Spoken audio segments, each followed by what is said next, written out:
Metro ఉదయం news కి స్వాగతం. కర్నూలు నగరంలోని శ్రీలక్ష్మి పాఠశాల పేరును ఉపయోగించుకుంటే చట్టపరమైన చర్యలు తీసుకుంటామని శ్రీలక్ష్మి పాఠశాల కరెస్పాండెంట్ శేషన్న హెచ్చరించారు.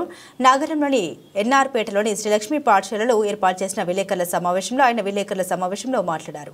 ఈ సందర్భంగా ఆయన మాట్లాడుతూ శ్రీలక్ష్మి విద్యా సంస్థల్ని 2024వ సంవత్సరంలో కొనుగోలు చేశామని 2024-2025 విద్యా సంవత్సరం నుండి మా యాజమాన్యం క్రింద పాఠశాల నడుపుతున్నామని ఆయన తెలిపారు. క్రేడో ద స్కూల్ యాజమాన్యం శ్రీలక్ష్మి పాఠశాల పేర్లను అనైతికంగా వాడుకుంటున్నారన్నారు. సోషల్ మీడియాలో తమ స్కూల్ పేరు పెట్టుకుని విద్యార్థుల్ని వారి తల్లిదండ్రుల్ని తప్పుదోవ పట్టిస్తూ ఉన్నారని వారిపై చట్టపరమైన చర్యలు తీసుకోవాలని డీఈఓకు ఫిర్యాదు చేశామన్నారు. శ్రీలక్ష్మి పాఠశాల పేరును క్రేడో ద స్కూల్ యాజమాన్యం వాడుకున్నట్లయితే ఆ యాజమాన్యం పైన చట్టరీత్యా చర్యలు చేపట్టగలమని తెలియజేస్తున్నామన్నారు.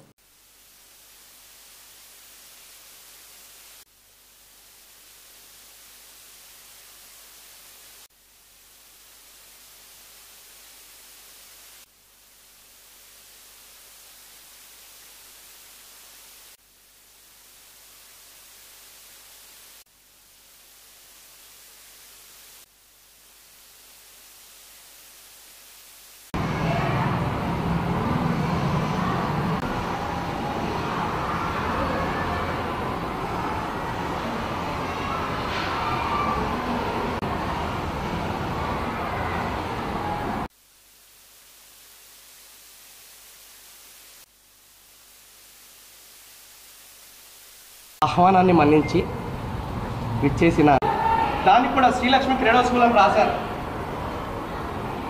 దానికి కూడా ఎలాంటి రికగ్నిషన్ లేదు. స్పందించి మేము దీని మీద యాక్షన్ తీసుకుంటామని కూడా చెప్పారు. నా పేరు పి శేషన్న. నేను సర్వేపల్లి విద్యా సంస్థల యొక్క కరస్పాండెంట్ని. నేను శ్రీలక్ష్మి విద్యా సమాజం అనే సంస్థని టేక్ ఓవర్ చేసి అప్పచెప్పడం జరిగింది. మా అబ్బాయి శ్రీలక్ష్మి విద్యా సంస్థలను చూస్తుంటాడు. అయితే రీసెంట్గా మేము తీసుకున్న తర్వాత కొన్ని శుద్రశక్తులు అనైతిక విలువలు లేనటువంటి వాళ్ళు శ్రీలక్ష్మి విద్యా సమాజంలో ఉన్నటువంటి శ్రీలక్ష్మి స్కూల్ యొక్క పేరును వాడుకొని తప్పుదోవ పట్టిస్తున్నారు పబ్లిక్ని. కాబట్టి దయచేసి వాళ్ళ మీద మేము ఖచ్చితంగా చట్టపరంగా చర్యలు తీసుకుంటామని కూడా పాత్రికేయ ముఖంగా కూడా మేము తెలియజేస్తున్నాం. అలాగే దీనికి సంబంధించినటువంటి ఇన్ఫర్మేషన్ అంతా కూడా డిఓ గారికి సబ్మిట్ చేయడం జరిగింది. అయితే డిఓ గారు వెంటనే పుట్ ఆఫ్ ద ఫైల్ అని చెప్పి వాళ్ళ మీద ఖచ్చితంగా చట్టపరంగా మేము చర్యలు తీసుకుంటాము అని చెప్పడం మాకు హామీ ఇవ్వడం జరిగింది. ఇదే కాకుండా కొన్ని 10th క్లాస్ అతనికి క్రెడోకి రికగ్నిషన్ వచ్చిండేది ఎప్పుడు వచ్చింది? నవంబర్లోనో డిసెంబర్లోనో వచ్చింటుందండి. అయితే 10th క్లాస్ ఎగ్జామినేషన్కి నామినల్ రూల్ ఫార్వర్డ్ చేశారు క్యాండిడేట్స్ని. మరి ఎటు నుంచి ఫార్వర్డ్ చేస్తారంటే టీసీ లేకుండా స్టూడెంట్స్ లేకుండా 140 మంది స్టూడెంట్స్ని ఫార్వర్డ్ చేస్తారు. ఎలా చేస్తారు? వాళ్ళకి రికగ్నిషన్ లేకుండా పోనీ ఆ టీసీలన్నీ మా శ్రీలక్ష్మి స్కూల్లో ఉన్నాయి. గతంలో మా దగ్గర ఉన్నారు పిల్లలందరూ కూడా. అయితే ఆ టీసీలు తీసిపోయి అడ్మిషన్ చేసుకోవాలి. ఎప్పుడు చేసుకోవాలి? మేము టీసీ ఇచ్చిన తర్వాత అడ్మిషన్ చేసుకోవాలి. టీసీలన్నీ మా దగ్గర ఉన్నాయి. కానీ 140 మంది స్టూడెంట్స్ ఫీజులు కట్టి ఎగ్జామినేషన్ బోర్డుకి ఫార్వర్డ్ చేయడం జరిగింది. ఇది ఎంత అన్యాయం అంటే చట్టానికి వ్యతిరేకంగా చేయడం అనేది.